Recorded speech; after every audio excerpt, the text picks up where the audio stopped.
बिस्मिल्लाहिर्रहमानिर्रहीम, अस्सलाम वालेकुम and welcome to another brand new episode of Expresso. खैर रमज़ान, इस उम्मीद और दुआ के साथ कि आप बिल्कुल ठीक ठाक हैं और आज 18वां रमज़ानुल मुबारक है। बुध तो है ही, इस उम्मीद के साथ कि अच्छे से गुजर रहा है। मैं हूं इमरान हसन और मैं हूँ अरमला हसन। 20 अप्रैल है, आपने ये बताना भूल गए थे तो मैंने सिर्फ वो रोज़ों की डेट में मैं हमेशा कंफ्यूज हूँ। और आपको पता है, जब भी मैं ये सोचता हूँ ना कितनी रमज़ान है, मैं पहले संडे से काउंट करता हूँ, then I get to know. लेकिन 18 रोजे माशाल्लाह जी बहुत ज़बरदस्त। दूसरा अशरा भी खत्म होने वाला है, तो लिहाजा अभी कम टाइम है रमज़ान में। आखिरी अशरे में वैसे हम उस दिन भी बात कर रहे थे कि जो घरों में एहतमाम का सिलसिला होता है, अफ्तारियों का सिलसिला होता है, वो भी बढ़ जाता है, लेकिन उसके साथ साथ ताक रातें भी होती हैं, वज़न भी बढ़ जाता है। वो तो पूरा रमज़ान है। वैसे कौन लोग जो रमज़ान में पतले हो जाते हैं? आपको कौन लोग हैं जो पतले हो जाते हैं? मैं वही कह रहा हूँ कि हमारा तो वजन बढ़ जाता है माशाल्लाह। अभी रोजे 10-12 रहते हैं तो हमने 2-4 किलो तो गेन कर लिया। मुझे रिकमेंड कर रहे थे परसों, फलानी की कचौरियां बहुत अच्छी है, ट्राई करें। तो बस अब ये वो कचौरियां ही नहीं आती। वैसे वो रोजे क्या, जो कचौरियां और पकौड़ों के बगैर, खैर ये बहुत जरूरी है। और आई होप कि रमजान अच्छा गुजरा है जी, अच्छे से गुजारिए। ये 10-12 दिन है सब्र व तहम्मुल के साथ। और मैं एक अपील करना चाहता हूँ कि सब्र व तहम्मुल को जो रमजान के अंदर हम दिखाने की कोशिश करते हैं, अपने अंदर डेवलप कर लीजिए फॉर रेस्ट ऑफ 11 मंथ्स, ताकि हमारी कौम के अंदर जो एक बेतरतीबी है वो बहुत ज्यादा है। एक और बात जो मैंने उस दिन भी की थी, आज मैं दोबारा कहूंगी। मैं अपने सोशल मीडिया पे जब भी स्क्रॉल कर रही होती हूँ, मेरा दिल अजीब हो रहा होता है इस वजह से कि बहुत सारे जो अफिलिएशन है आपकी पार्टीज के साथ, मुख्तलिफ के साथ, आप लोग ऐसे लड़े हैं जैसे उनको पता लग रहा है कि आप लोग उनके पीछे लड़ाई करें। ट्रस्ट मी, उनको जरा भी फर्क नहीं पड़ता कि आप कितना लड़े, आपकी क्या अफिलिएशन है। तो लिहाजा अपने रिश्ते ना खराब करें, दोस्तियां ना खराब करें। वक्त का मुकाबला सख्त है। हुकूमत की तब्दीली के बाद इस वक्त जो मुल्क है वो हैजानी कैफियत का शिकार है। हुकूमत और अपोजिशन दोनों मुश्किलात का शिकार है। वज़ीर आज़म शहबाज शरीफ की ज़ेर सदारत आज वफाकी काबीना का पहला इजलास हुआ है। इसमें माशी सूरत हाल पर गौर किया गया, तवानाई अमनो-अमा की सूरत हाल पर ब्रीफिंग दी गई। वज़ीर आज़म ने काबीना से खिताब किया, वुज़रा पर जोर दिया कि अपने मफादात से बालातर हो जाएं, अवाम की रिलीफ के लिए काम करें। वफाकी काबीना की तश्कील के साथ ही हमने एक मामला जो देखा वो इत्तेहादियों के तहफ़्फ़ुज़ात का था। चागी वाक़े की तहकीकात के लिए जुडिशल कमीशन ना बनने पर BNP ने हुकूमत का हिस्सा बनने से इनकार किया। ANP भी हुकूमत का हिस्सा बनने से माज़रत कर रही है। बिलावल भुट्टो वज़ीर ख़ारजा नहीं बने, लंदन चले गए। इसके अलावा मोहसिन दावड़ की जो वफाकी काबीना में शमूलियत है, उससे उन्होंने मशरूत किया है अपनी वफाकी काबीना में शमूलियत को। सो मामलात बड़े सख्त और तल्ख हैं इस वक्त। अहम आईनी ओहदों के मामले पर नून लीग और पीपल्स पार्टी में डेडलॉक बरकरार है। डेडलॉक के खात्मे के लिए बिलावल भुट्टो ज़रदारी और पीपल्स पार्टी का वफद लंदन में वफद जो है नवाज शरीफ से मुज़ाकरात करेगा, जहां हुकूमत जो नई मुश्किलात का शिकार है, वहीं अपोजिशन जमात PTI की परेशानियां भी कुछ बढ़ती चली जा रही हैं। तोशाखाना केस हो, ममनुआ फॉरेन फंडिंग केस हो, इमरान खान साहब की मुश्किलात ऐसा लग रहा है बज़ाहिर कि उसमें इजाफा हो रहा है। और तोशाखाना से मुतल्लिक इस्लामाबाद हाई कोर्ट का अहम फैसला सामने आया है और साबिक वज़ीर आज़म इमरान खान को मिलने वाले तहाइफ की तफसील जारी करने की हिदायत कर दी गई है। जबकि PTI फॉरेन फंडिंग केस में भी जो कहने ताखीर का जो एक हरबा इस्तेमाल करना चाहती है और इस्लामाबाद हाई कोर्ट के 30 दिन में फैसला करने के हुक्म को भी चैलेंज कर दिया है। इसी सारी सूरत हाल पे बात करेंगे। हमारे साथ सीनियर एंकर सहाफ़ी आदिल शाहजेब हमारे साथ मौजूद है। आदिल, बहुत शुक्रिया, thank you very much for joining us in espresso खैर रमज़ान। ऑब्वियसली जो पॉलिटिकल सिचुएशन है अभी, इसमें जैसे ही काबीना तश्कील हुई है, कुछ इत्तेहादियों के तहफ़्फ़ुज़ात सामने आना शुरू हो गए हैं। जिस इत्तेहाद के साथ ये हुकूमत बनी थी, बहुत सारे लोगों का ख्याल था कि ये जल्द फूट पड़ेगी और उसके असरात कुछ ना कुछ नज़र आना शुरू हो गए हैं। क्या कॉमेंट करेंगे आप इस हवाले से? देखिए, ये तो पहले से अंडरस्टूड था, कसीरुल जमाती हुकूमत है और वो सिर्फ 1 पॉइंट एजेंडे पे इनका इत्तेहाद बना था और वो ये था कि अदम एतमाद इमरान खान के खिलाफ लाई जाए और उन्हें घर भिजवाया जाए। अब वो तो उसमें कामयाब हो गए, लेकिन अब चैलेंजेस हैं बहुत ज्यादा। और सबसे बड़ा चैलेंज ये है कि जो नाराज हैं उन्हें अब कैसे खुश किया जाए। और ऑब्वियसली मईशत और मुल्क को चलाना, गवर्नेंस के मसाइल, इसके अलावा एनर्जी सेक्टर के अपने मसाइल हैं। अभी भी मैं इस्लामाबाद में बैठा हूँ, लेकिन यहाँ पर लाइट नहीं है रमजान में। आप अंदाजा लगा लें कि इफ्तारी में भी बाज़ औक़ात ये Islamabad which is capital of, तो एनर्जी सेक्टर के अपने मसाइल हैं, इनको साइड पे रखें। इस वक्त जो दर्द सर बना हुआ है वज़ीर आज़म शहबाज शरीफ के लिए, और जो सबसे बड़ा चैलेंज है जो कि उनकी हुकूमत की बका की जमानत है, और वो ये है कि वो कैसे इस काबीना को आगे लेके चलें, क्योंकि पीपल्स पार्टी अभी तक जो है वो उतनी खुश नहीं है। इसके अलावा नेशनल पार्टी को जो वजारत ऑफर की गई वो उस पर काफी नाराज है। और मैं आपको बता देता हूँ कि उन्हें वजारत तालीम ऑफर की गई, लेकिन उनका ये कहना है कि चूंकि 18 अमेंडमेंट के बाद अवामी नेशनल पार्टी की एक लाइन ये रही है कि तालीम जो है वो सब्जेक्ट होना चाहिए प्रॉमिस का, तो वो कहते हैं कि हम कैसे अपनी पॉलिसी के खिलाफ एक वजारत ले सकते हैं। फिर उसके बाद अगर आप BNP मैंगल की आपने खुद भी बात कर दी, जो बलूचिस्तान में जो वाकयात हुए, वो सारा कमीशन और वो अपनी जगह पे उनके तहफ़्फ़ुज़ात हैं और वो पूरे हुए बगैर वो काबीना में शामिल नहीं होंगे। लेकिन आप ये बताएं कि उनको दिया क्या जाएगा काबीना में शामिल करके, क्योंकि जितनी अहम वजारतें हैं वो तो डिस्ट्रीब्यूट हो गई हैं। और अब अगर सरदार अख्तर मैंगल को आप देखें तो वो बिल्कुल फ्रंट फुट पे थे, मतलब मौलाना साहब और जरदारी साहब के इख्तिलाफात खत्म करने में उनका किरदार हो, या जरदारी साहब और शहबाज शरीफ साहब के दरमियान इख्तिलाफात जो थे, तहफ़्फ़ुज़ात थे कुछ, वो खत्म करना हो, वो सरदार अख्तर मैंगल ने बड़ा अहम रोल उसमें प्ले किया है। तो ये सारी चीजें ऐसी हैं कि जो हमें नजर आ रहा है कि अगर ये जल्द दूर ना की गई तो देखें, फवाद चौधरी ने कल ऑलरेडी स्टेटमेंट दे दी है कि सदर मुमलिकत आरिफ अलवी किसी भी वक्त शहबाज शरीफ को कह सकते हैं कि आप, और उन्होंने तो नंबर भी बता दिया कि 168 जी। तो उसमें अब देखें कि MQM के एक MNA जो है वो वफात पा गए। अब BNP मैंगल मेरा नहीं ख्याल कि वो इतनी हद तक नाराज है कि अच्छा आदिल, इसमें अब एक बड़ा अहम नुक्ता ये है कि ये सारी जो जमातें हैं ये मुत्तफिक तो इस बात पे हुई थी कि न सिर्फ खान को हटाना है बल्कि अवाम में मुसलसल ये महंगाई मार्च, महंगाई के खिलाफ, यानी कि अवाम के मसाइल के खिलाफ इकट्ठे हुए थे। जो ही ये हुकूमत में आया इनके अपने मसाइल शुरू हो गए हैं। आपको नहीं लगता कि इस वक्त ज़ाती मफादात पार्टी मैनिफेस्टो से हट के एक लाइन लेकर कम से कम 6-8 महीने इस हुकूमत को चलाना इन सब की मजबूरी है? इसका इदराक नहीं करे, चूंकि पता नहीं मुझे ये बात करनी चाहिए या नहीं, अगर ये इत्तेहाद नहीं रहता हुकूमत का तो फिर उसके बाद क्या रास्ता है इन सब जमातों के पास? उसके बाद फिर या तो दोबारा तहरीक इंसाफ है या कम अज़ कम इन जमातों के पास अपने तौर पे तो कोई और रास्ता है नहीं। तो इस अमल के बावजूद इन जमातों में इतने बड़े बड़े दावे, डिमांड्स, खासतौर पर पीपल्स पार्टी को लेकर, ये क्यों सामने आ रही हैं आपके ख्याल में? देखिए, ये सारे मामला तो इमरान खान को हटाने से पहले इन्हें तय कर लेने चाहिए थे, और हम जैसे लोग उस वक्त भी सवाल उठा रहे थे कि आप अगर PDM में ये जमातें साथ इकट्ठी नहीं रह सकी तो आप हुकूमत कैसे चलाएंगे। लेकिन बहरहाल उस वक्त उनका इसरार यही था कि नहीं जी, हम बस इमरान खान को हटा लें, हम चला लेंगे, हमने हुकूमतें देखी हैं। लेकिन अब ये बीच मंझधार में इस वक्त ये काफिला फंसा हुआ है और इन्हें इस चीज का एहसास इस वक्त हमें देखने में नहीं लग रहा कि उन्हें अब ये बेड़ा पार लगाना है, वो वापस नहीं जा सकते। अगर वापस जाएंगे तो इमरान खान ऑलरेडी सड़कों पर आ चुका है और वो ये कह रहा है कि जनाब ये चूचू का मुरब्बा है और इनकी जो पॉलिसीज हैं उनका यक नुकाती एजेंडा यही था कि इमरान खान को हटा के खुद इक्तिदार में आ जाए। अब जो बड़े बड़े चैलेंजेस हैं, IMF से मुज़ाकरात हमारे शुरू हो चुके हैं, आपकी फॉरेन एक्सचेंज रिजर्व्स जो है वो खतरनाक हद तक नीचे चले गए हैं। उसके अलावा आपका डॉलर जो है वर्सेस रुपी जो है वर्सेस डॉलर वो बड़ी तेजी से डिप्रिशिएट हो रहा है।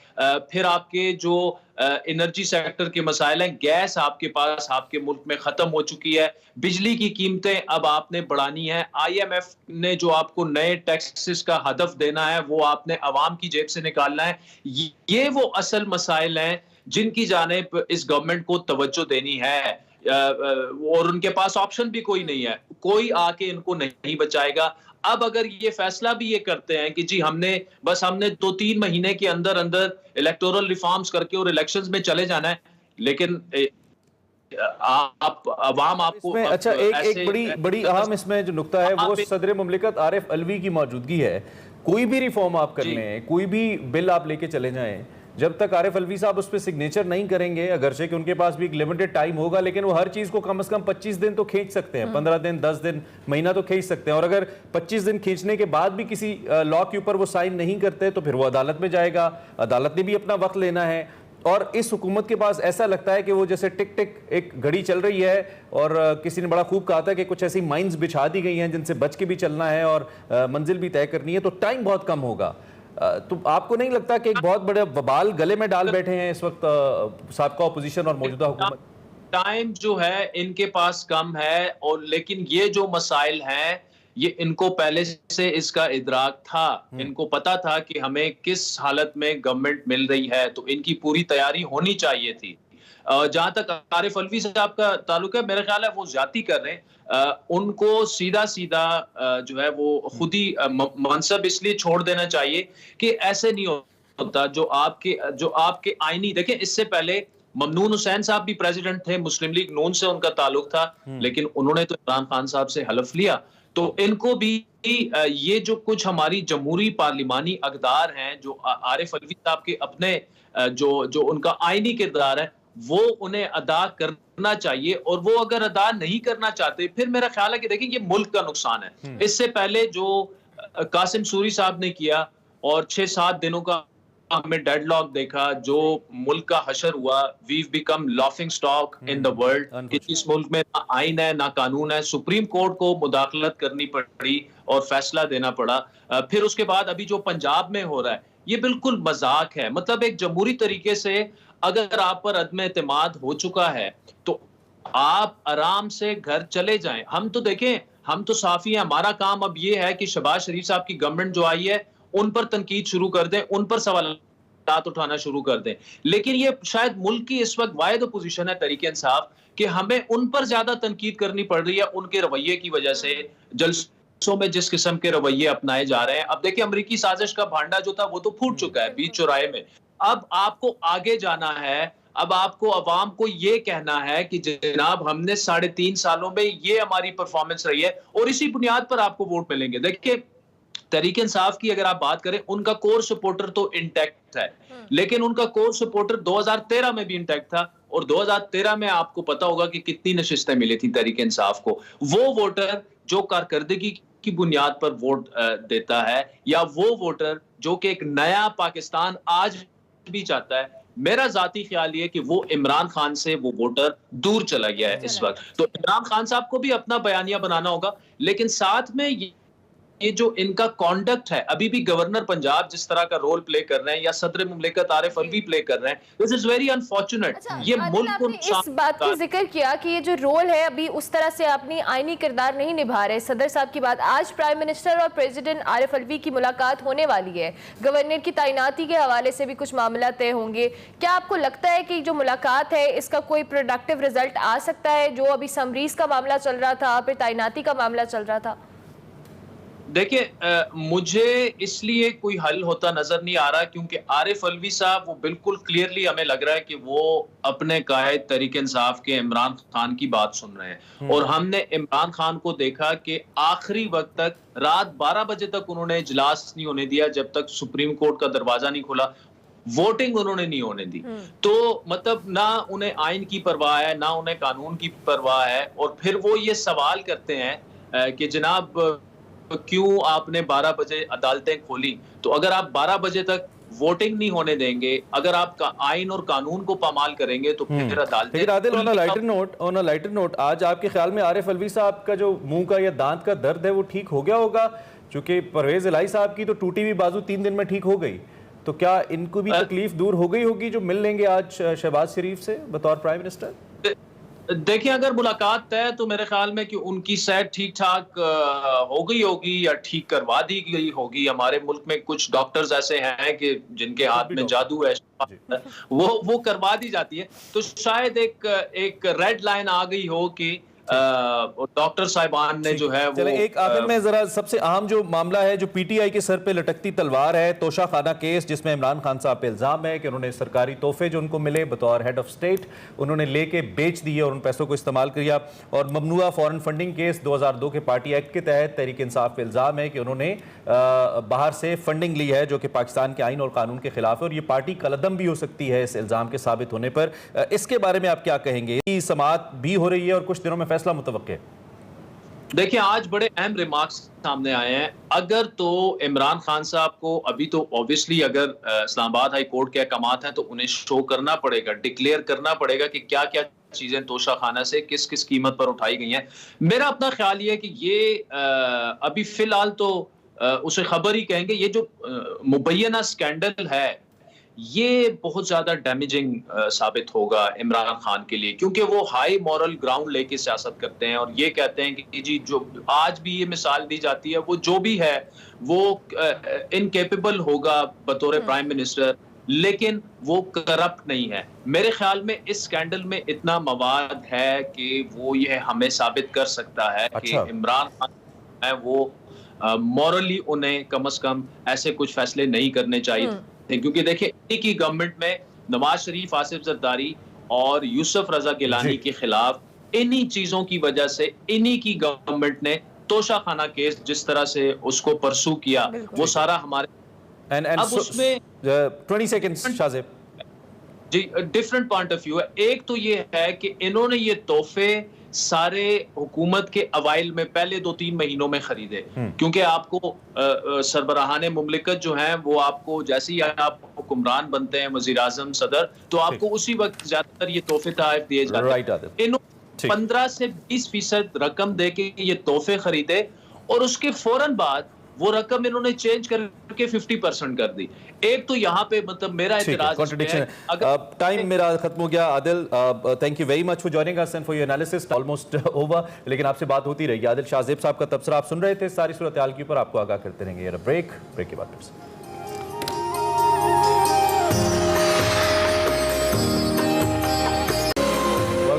से खैरी रमज़ान। अब आपको मेरा पाकिस्तान दिखाते हैं और फैरा फैज़ के साथ, जिसमें आज बात हो रही है जी अरबी रस्मुल ख़त, ख़त्ते माकूस और तालीक़ के हवाले से कि वो कैसे लिखे जाते हैं फ़कीर खाना म्यूज़ियम से। देखते हैं।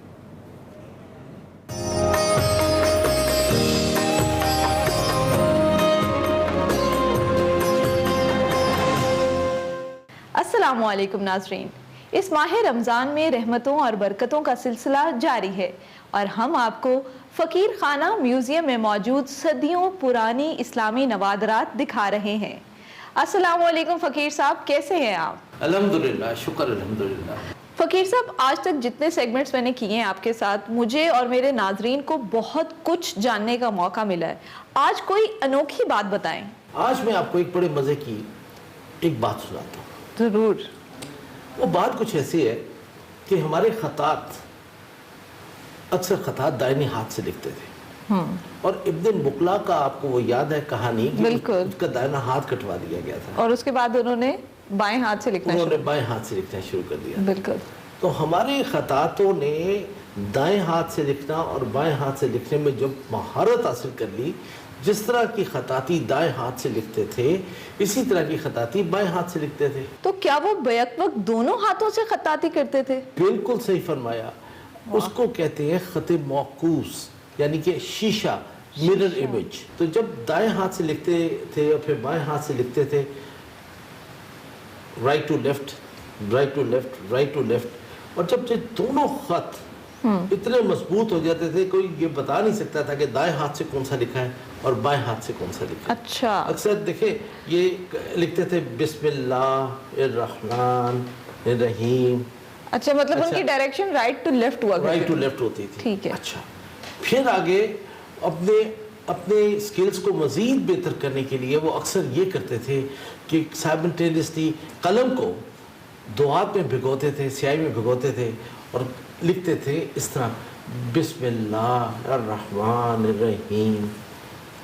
अच्छा, जब आप उसको कहते हैं मिरर इमेज, कि बिस्मिल्लाह के सामने शीशा रख दें तो आपको जो नजर आएगा वो उल्टा नजर आएगा, तो दाएं हाथ से भी पढ़ा जाएगा तो बाएं हाथ से भी पढ़ा जाएगा। इसको कहते हैं मिरर इमेज, खत मौकूस। ये अब दुनिया में कोई भी नहीं करता। मैं देखना चाहती हूँ, मुझे दिखाएं वो चीज, वो कहाँ पर है, और आपके व्यूअर्स को भी दिखाना चाहती हूँ। बिल्कुल। तो जनाब ये बिल्कुल मेरे पीछे ये एक लगा हुआ है, एक किताब लगा हुआ है। ये फन पारा कितना कदीम है? ये तकरीबन 1200 साल पुराना है। अच्छा फ़कीर साहब, इसको देख के मेरे जहन में एक सवाल आया है, जैसे इंग्लिश की जॉइन हैंडराइटिंग होती है, तो क्या कोई ऐसा ख़त भी मौजूद है जिसमें जॉइनिंग ख़त, अगर उसको कह सकें? हमारी ख़ताती में एक ख़त है जिसको कहते हैं ख़त तालीक। ख़त तालीक जो है, इब्न मुकला का ख़त रिक्का और ख़त तौकी को मिला लिया था और तालीक बन गया था। वो हम आपको दिखाते हैं। वो आपको ऐसे ही महसूस होगा कि उस ख़त तालीक में जिस तरह ख़वातीन की जुल्फ़ और पेच खाती हैं, तो ऐसे ही आपको महसूस होगा कि इसी तरह से एक लफ्ज़ के साथ दूसरा लफ्ज़ जोड़ा, दूसरे के साथ तीसरा जोड़ा। और इसका फन पारा यहाँ मौजूद है, इसके ऊपर इसका खत तालीक का फन पारा। जैसे आपने कहा मुझे ये खताती हूबहू वैसी ही नजर आ रही है। इसके अलावा कोई और ऐसा शाहकार जो आज आप हमें दिखाना चाहते हैं? इसके अलावा जो मैं आपको चीज़ दिखाने लगा हूँ, इसको बोलते हैं अजूबा कुरान। अजूबा कुरान। और इसको अजूबा क्यों बोलते हैं? अजूबा इसलिए कहा जाता है कि ये जो खत आपको दिखाऊंगा खत गुबार है। गुबार? हाँ। और ये कहाँ से निकला? गुबार गर्द से निकलता है। जिस तरह आप ऐसे फील होगा कि गर्द और गुबार पड़ा हुआ है किसी मेज के ऊपर, जब गौर से देखेंगे तो वो बाकायदा खत है, फिर नजर उस पर रुक जाएगी। नजर उस पर रुक जाएगी। तो एक ज़माने की बात है, शाहजहां का दौर था और शाहजहां के दौर में एक बहुत ही बड़े खत नस्ख के माहिर उस्ताद थे। उनका नाम था अब्दुल हादी हद्दाद याकूत रकम। और याकूत रकम इसलिए कहते थे कि उनके कलम से याकूत फूटते थे। तो शाहजहां उनका बड़ा मुतकी था और शाहजहां ने अपने बच्चों का उस्ताद भी मुकर्रर किया हुआ था, दारा शिको का भी और उसके बाकी और औरंगजेब का भी। और वो उनके बच्चों को खताती सिखाते? उन बच्चों को खताती सिखाते थे। ठीक है। तो याकूत रकम ने अपनी ज़िंदगी में एक अजूबा कुरान लिखा, क्योंकि वो खत नस्ख के माहिर थे। और जब इंसान जब छोटी हैंड राइटिंग करता है तो उसमें ख़त बद हो जाता है, उसमें ख़त में प्रॉब्लम आ जाती है। मगर ये इतना बड़े उस्ताद थे कि उनकी नहायती बारीक बीनी से, इतने बारीक कलम से उन्होंने एक सफ़े पे पूरा कुरान लिखा। एक सफ़े पर पूरा कुरान पाक? ये वाकई एक अजूबा है। जब उन्होंने अजूबा कुरान लिखा तो वो अपने शागिर्द औरंगजेब आलमगीर को ये पेश किया।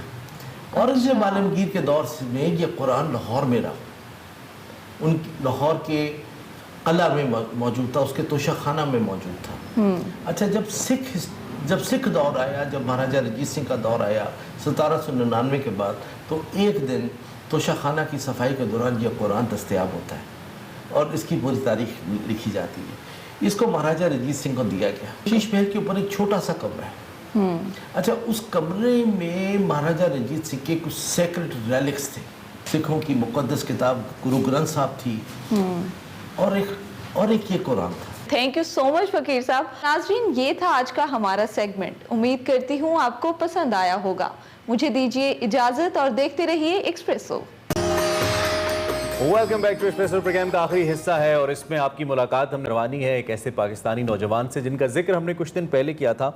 Is a very talented artist, he sings really well और जब भी गाते हैं बहुत कमाल गाते हैं। और रिसेंटली जैसा कि हमने आपको इंट्रोडक्शन में बताया था, आईसी स्टार सीज़न 1 जो कि तुर्की के अंदर हुआ, उसमें 28 ममालिक ने हिस्सा लिया, 12 मुख्तलिफ ज़बानों में गाने गाए गए and this guy has top the competition. बहुत ही ज़बरदस्त गाते हैं। जब आपका तारुफ कराएंगे तो आपको पता लग जाएगा। जिब्रान राहील हमारे साथ मौजूद हैं, all the way live from Istanbul, I think. Yes, Turkey, Istanbul. Jibran, welcome to Expresso. कैसे हैं आप? अस्सलाम वालेकुम। मैं बिल्कुल ठीक हूँ। आप लोग बताएं, आप लोग कैसे हैं? बिल्कुल ठीक। जिब्रान, हमें पता लगा कि हमने सोचा था कि आपको हम सेट या स्टूडियोज में बुलाएंगे, लेकिन अभी हमसे इंतज़ार नहीं। हमने कहा आपने इतना ज़बरदस्त मुकाबला जीता है, आपसे स्काइप पे इंटरेक्शन कर लिया जाए। तो अपने इस एक्सपीरियंस के हवाले से, अपने जज्बात के हवाले से शेयर करें, कैसा लगा ये कंपटीशन विन करके?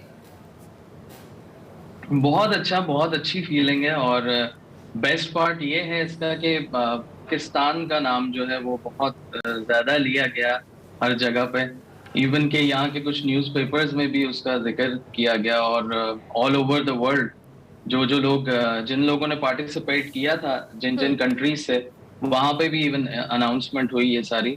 तो इट्स रियली गुड, बहुत अच्छा फील हो रहा है और I am really proud and blessed कि मुझे ऐसा मौका मिला कि मैं अपने मुल्क के लिए कुछ कर सकूं। जो भी छोटा सा एक बिट है ये, लेकिन still I feel really proud and blessed. नहीं, you did great and you always do great. We know you since, at least I know you since years. आप गा रहे हैं और बहुत ही ज़बरदस्त म्यूज़िक है आपका। अप्रोच बड़ी अच्छी है towards music, the kind of music you do. आपका कंपटीशन किसके साथ था जिब्रान? इनफैक्ट यहाँ पे जब आप गा रहे थे, किससे सबसे ज़्यादा कंपटीशन फील हो रहा था? एंड आपने एक मिस्टिक गाना गाया, तो क्या मिस्टिक गाना इस शो की थीम थी कि आपने मिस्टिक ऑप्ट करना है या फिर आपने खुद से ही चूज़ किया था? नहीं, बेसिकली आईसीटीवी जो है, आईसीटीवी नेटवर्क चैनल है, कनेडियन बेस्ड चैनल है। तो बेसिकली इनकी अप्रोच ही ये थी कि हमने इसी तरह का म्यूजिक जो है उसी पे करना है काम, मतलब हम कमर्शियल चीजें नहीं कर सकते थे उसके अंदर। अच्छा। तो और ऊपर से ये भी कि अब मेरे भी माइंड में ऐसा था कि अगर हम पाकिस्तान को रिप्रेजेंट कर रहे हैं तो किस तरीके से करें, हमारी वैल्यूज क्या है, हमारा कल्चर क्या है, हम क्या, मतलब obviously Pakistan is a Islamic Republic, तो उसके हिसाब से भी उसको प्रेजेंट करना था कि कोई भी जो है उसकी लाइन जो है वो क्रॉस ना हो। ठीक। अच्छा जिब्रान, ऑब्वियसली आप पाकिस्तान में भी इससे पहले बहुत ज़बरदस्त म्यूज़िक कर चुके हैं, चाहे OSTs हों, आपके अपने गाने हों, आपने बहुत अच्छे गाने गाए भी हैं, प्रोड्यूस भी किए हैं। सो अपना ये जो जर्नी है, मुझे लगता है कि आप जितने अच्छे म्यूजिशियन या जितने अच्छे आप सिंगर हैं, उस हिसाब से आप पाकिस्तान के अंदर, मुझे लगता है आपने शायद मार्केटिंग वो उस तरह से नहीं की या रिकग्निशन आपको उस तरह से नहीं मिली। इसकी क्या रीज़न आप समझते हैं? ये ऐसा सवाल है कि मैं इसका क्या जवाब दूं कि क्यों नहीं मिल सका। मतलब आप देखें कि आई थिंक ये बिल्कुल अल्लाह ताला पर ही होता है कि आपके नसीब में कितना है और क्या मिलना है और किस टाइम मिलना है। तो आई थिंक इसको उसी पर छोड़ देते हैं, क्योंकि अपनी तरफ से जो भी काम करता है वो मार्केटिंग उस लेवल की करने की कोशिश करता है कि ठीक है उसका नाम होना चाहिए। लेकिन बाकी सब चीजें देखें ऑडियंस पर होती है। कभी ऐसा होता है कि हम कोई चीज नहीं क्लिक करती, तो लेकिन अगर मेहनत करते जिब्रान, मैं आपको बताऊं कि आप जो म्यूजिक करते हैं वो मैं तो आपकी, इमरान, हम पर्सनली हम आपके बहुत बड़े फैन हैं और मुझे लगता है कि बहुत सारी जो व्यूअर्स हैं या जो पाकिस्तान की ऑडियंस है वो आपकी म्यूजिक की बहुत फैन है। और मुझे लगता है इसमें जो रिकग्निशन वाला एलिमेंट है, हम उसको अंडररेटेड वाली सेंस में कह रहे थे। ऑब्वियसली आप मेहनत भी उतनी करते हैं, म्यूजिक भी बहुत अच्छा प्रोड्यूस करते हैं, क्योंकि अब आप टर्की में आपने जिस तरह से कंपटीशन जीता है, मेरे ख्याल से अब पाकिस्तान में सब लोग आपको जिस तरह से अप्रिशिएट कर रहे हैं, हम सोशल मीडिया सेंसेशन आप बने हुए, तो उसके अकॉर्डिंगली मेरा एक क्वेश्चन था आपसे। जी thank you very much, thank you. और बिल्कुल सही आप कह रही हैं कि अभी जो पाकिस्तानी आवाम है वो इतना प्यार दे रही है, मुझे बिल्कुल एक्सपेक्टेड नहीं था कि तरीके से इसका आउटकम आएगा। और दूसरा ये आवाम तो नॉर्मल वो एक तरफ है, बाकी मीडिया पर्सनालिटीज, बाकी एक्टर्स, कुछ सिंगर्स, इन सब ने भी इस चीज को बड़ा अप्रिशिएट किया। तो सर यही रिकग्निशन है जहाँ पे आप इस वक्त हैं, आप हमारे साथ बैठे हैं, इंशाल्लाह आगे भी तो यही रिकग्निशन है। और आपकी जो डेडिकेशन है उसको तो हम हमेशा सराहते ही हैं कि कितना डेडिकेटेडली आप म्यूजिक कर रहे हो, जिब्रान सिंसियर्स। खैर बगैर तवक्कुफ के किसी के, आप चूँकि हमारे साथ हैं, गर्चे के रोज़े भी हैं, थोड़ा मुश्किल भी होगा, लेकिन ये मुमकिन नहीं होगा कि हम आपको ऐसे जाने दें। तो जो आपके देखने वाले हैं और ख़ास तौर पे वो लोग जिनका तारुफ आपसे पहली बार हो रहा है, अगर कोई 2 लाइंस आप कुछ भी सुना दें हमें तो बहुत मज़ा आ जाएगा। जी जी बिल्कुल, जरूर मैं सुनाता हूँ बिल्कुल आपको। उधर फर्स्ट एपिसोड में जो मैंने परफॉर्म किया था वही मैं सुनाता हूँ आपको थोड़ा सा। तलाश उसको न कर बुतों में, वो है बदलती हुई रुतों में, जो दिन को रात और रात को दिन बना रहा है, वो ही खुदा है, वो ही खुदा है, वो ही खुदा है, वो ही खुदा है। वाह, बहुत खूबसूरत। और मैं देखने वालों को बताऊं, जिब्रान सोनू निगम को बहुत अच्छा गाता है, बहुत ही ज़बरदस्त, इनका शायद टोन भी वैसे है। तो जिब्रान अब क्या प्लान्स हैं, सिंगल्स आएंगे और क्या कोई प्रोजेक्ट चल रहे हैं वापस? एक तो जब भी आप आएंगे तो स्टूडियो में आपने आना है, यहाँ पे ज़रा हमें वो वाला मज़ा नहीं आया जो आना चाहिए था, और जितना हमें पता है कि आप पावरफुल गाते हो। तो एक तो ये पहली बात। दूसरी बात, आइंदा क्या होने वाला है, व्हाट नेक्स्ट? इंशाल्लाह जरूर, मैं जैसे वापस आऊंगा तो जरूर I would love to come on your show. और आप लोग बहुत अच्छा काम कर रहे हैं, बहुत अच्छा शो है, कॉन्सेप्ट बहुत अच्छा है। और जहां तक मेरे एल्बम का सवाल है, जो एल्बम पे मैं काम कर रहा हूँ it's totally a Sufi album. अच्छा। तो उसके अंदर ये है कि ज्यादा कोशिश ये की गई कि अल्लाह का जिक्र किया जाए उसके अंदर। तो जो ब्लेसिंग्स हैं, जो चीजें हैं, जो अल्लाह की जो कुदरत है उसके बारे में है पूरा एल्बम, उस पे सारा कंसंट्रेट किया गया। जबरदस्त जबरदस्त। We wish you very best of luck Jibran, और एडवांस में हमने आपको इनविटेशन तो दे दिया। Thank you so much for joining us in Expresso. बहुत अच्छा लगा आपसे बात करके। We are so proud of you. Jibran Raheel हमारे साथ मौजूद थे all the way from Turkey. जब आएंगे तो हम उनसे भी मुलाकात करेंगे। शो का वक्त खत्म हुआ, फिर मुलाकात होगी कल आपसे। तब तक के लिए अल्लाह हाफिज़।